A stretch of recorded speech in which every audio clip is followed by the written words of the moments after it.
నిన్న జరిగిన సమావేశంలో రైతు రామారావు మృతి బాధాకరమన్నారు తాడికొండ ఎమ్మెల్యే శ్రవణ్ కుమార్. వైసీపీ అనవసర రాజకీయాలు చేస్తోందన్నారు. ఎక్కడ భూమి ఇస్తారో చెప్పాలని రైతు అడిగారని, ఊరికి దగ్గరలోనే భూమి ఇస్తామని చెప్పామని తెలిపారు.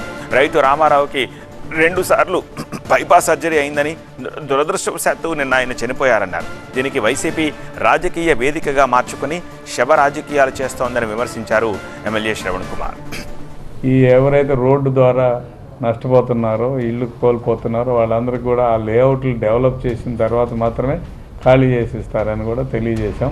దాన్ని వైసీపీ నాయకులు రాజకీయం చేయటం అనేది కరెక్ట్ కాదు. ఎందుకంటే ఆ వ్యక్తి 5 ఎకరాల భూమి ల్యాండ్ పూలింగ్కి ఇచ్చారు.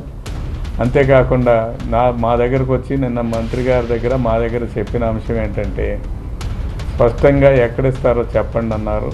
ఊరికి ఆనుకుని ఇవ్వాలన్నారు. ఆ నిర్ణయం కూడా నిన్నే తీసుకోవడం జరిగింది. వైసీపీ నాయకులు ఎప్పుడు కూడా శవాల మీద రాజకీయాలు చేసే విధానం మానుకోవాలని తెలియజేస్తున్నారు. వచ్చిన వాళ్ళు వాళ్ళ మనవడు ఉన్నారు, కుటుంబ సభ్యులు ఉన్నారు, వాళ్ళందరినీ మేము పరామర్శించడం జరిగింది. ఆయనకి 2 సార్లు హార్ట్ ఆపరేషన్ జరిగిన మాట వాస్తవం. కాబట్టి ఇవన్నీ ఫ్యాక్ట్స్ ఇలా ఉంటే దాన్ని దుష్ప్రచారం చేయడం మానుకోవాలని విజ్ఞప్తి చేస్తున్నాను.